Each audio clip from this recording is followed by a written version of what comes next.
ناظرین السلام علیکم۔ خیبر پختونخوا کے دارالحکومت پشاور میں منگل کو موسم گرما کی پہلی بارش ہوئی۔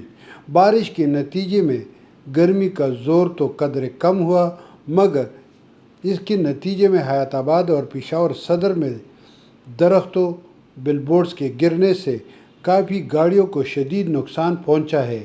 شہر کے مختلف علاقوں میں مکانات اور عمارات کی چھتوں پر بجلی پیدا کرنے والے سولر بھی ہوا میں اڑ گئے ہیں۔